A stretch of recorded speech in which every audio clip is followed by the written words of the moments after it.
ہر دور میں ایک رہتا ہے قطب الارشاد. قطب الارشاد کون رہتا ہے؟ یہ بھی ولایت کی ایک ڈگری ہے. قطب الارشاد وہ رہتا ہے جو قرب کی منزلوں میں جا کر پھر لوگوں کی ہدایت کے لیے واپس آتا ہے. یہ ہے قطب الارشاد. تو حضرت مجدد الفسانی کہتے ہیں جب میں اس منزل کی طرف بڑھا جو قطب الارشاد کی منزل ہے، اس منزل میں جس کی روح نے میری مدد کی اس ہستی کو شیخ عبد القادر جیلانی کہتے ہیں. یعنی ان کے فیوز و برکات نے مجھے وہاں تک پہنچایا. کون کہہ رہا ہے؟ مجدد الفسانی، شیخ احمد سرہندی، جنہوں نے ہندوستان میں عقیدہ توحید کو از سر نو زندہ کیا اور اکبر کے فتنے کو دھول چٹایا. میرے پیارے آقا صلی اللہ علیہ وآلہ وسلم کے پیارے دیوانوں، یہ سرکار غوث اعظم کی شان ہے. سرکار قطب الاقطاب، غوث الاقواس، شیخ الشیوخ حضرت شیخ عبد القادر جیلانی رضی اللہ تعالیٰ عنہ. آپ کے چرچے آپ کی آمد سے پہلے تھے. امام حسن بصری نے آپ کا ذکر کیا، حضرت سید الطائفہ جنید بغدادی نے آپ کا ذکر کیا، حضرت امام حسن عسکری نے آپ کا ذکر کیا، حضرت امام جعفر صادق نے آپ کا ذکر کیا. اللہ اکبر. یہ سارے اقوال پڑھنے کے قابل ہے. اللہ اکبر. انشاءاللہ کسی دن موقع رہا تو اپنے مرشد کی شان، کبھی حضرت امام جعفر صادق، کبھی حضرت سیدنا امام حسن عسکری، کبھی سید الطائفہ حضرت جنید بغدادی، اسی طریقے سے کبھی امام حسن بصری، اور اسی طرح سے سلطان العارفین حضرت بایزید بستامی.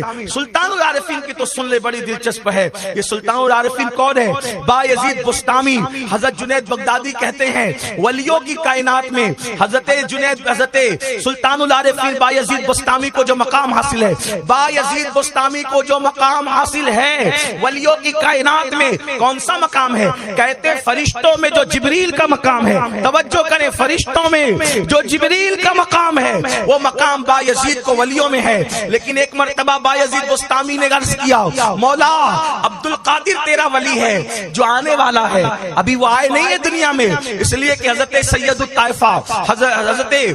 الطائفہ جنید بغدادی کے بھی سینئر ہیں حضرت بایزید بستامی. اللہ اکبر. سید الطائفہ طاؤس العلماء جنید بغدادی نے ان کی شان بیان کی ہے بایزید بستامی کی.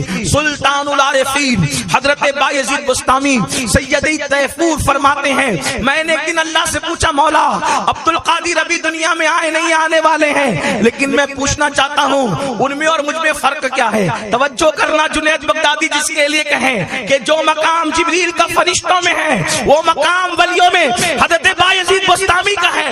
وہ بایزید پوچھتے اللہ عبد القادر میں اور مجھ میں فرق کیا ہے؟ اب یہاں بھی ظاہری توحید اور توہمات پرست اہل بدعت کو لگے اللہ سے کیسے بات کر لی. ہم کہتے ہیں اس کو الہام کہتے ہیں. الہام اس کا پورا ثبوت حضرت سید محمد کے سدراز بندہ نواز کی تصنیف اٹھا کر جواہر الشاق کے نام سے دیکھ لیں. غوث پاک کے 62 الہامات کی انہوں نے تشریح فرمائی ہے. اس لیے کہ بندر کو ادرک کا کیا سواد پتا ہے. اللہ اکبر.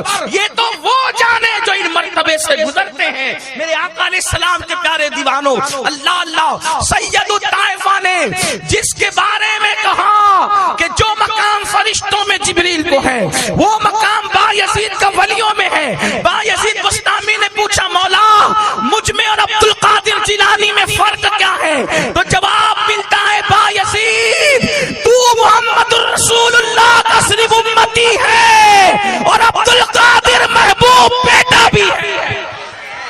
سبحان اللہ. نعرہ بیٹا بھی ہے، وہ محبوب بیٹا بھی ہے. اور فرمایا تو ہم سے محبت کرتا ہے اور ہم اس سے محبت کرتے ہیں. یہ شان ہے غوث.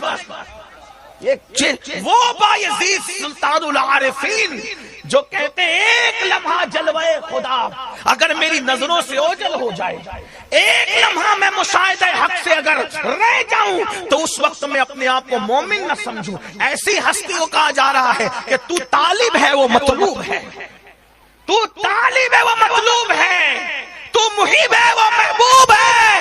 بلکہ یوں کہہ لے کہ کہا کہ تو امتی ہے اور وہ بیٹا ہے، مطلب یہ کہہ لے کہ تو دروازہ ہے وہ گھر والا.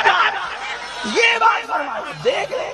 اس لیے کہ کسی کی محبت اس مقام پر لے جاتی ہے، مقام ولایت پر۔ اسی لیے آپ ڈھونڈے نہ رافضیوں کے یا نہ خارجیوں کے، تلاش کریں، اور وہ جن کو ولی کہتے بھی ہیں، اگر میرے پاس وقت ہوتا، میرا عنوان وہ نہیں، اگر وہ میرے پاس وہ عنوان ہوتا کہ جن کو یہ ولی کہتے ان بیچاروں کے کردار اور کیریکٹر کیا ہے، تو آپ دانتوں تلے انگلیاں دباتے کہ یہ جن کو ولی کہتے وہ کیسے ہیں، اور اہل سنت جن کو ولی کہتے وہ کیسے ہیں۔ صرف اتنا اشارہ کر دوں، ہم جن کو ولی کہتے ہیں اس کو علاء الدین صابر علی احمد کلیر کہا جاتا ہے، جو اپنا جنازہ خود پڑھانے آتا ہے۔ لوگ کہتے ہیں یہ کیسے ہو سکتا ہے؟ ہم نے کہا کیوں نہیں ہو سکتا؟ ان اللہ علی کل شیء قدیر۔ سرکار غوثیت میں آپ کے پر پوتے ہیں سرکار علی احمد صابر کلیر، تو بات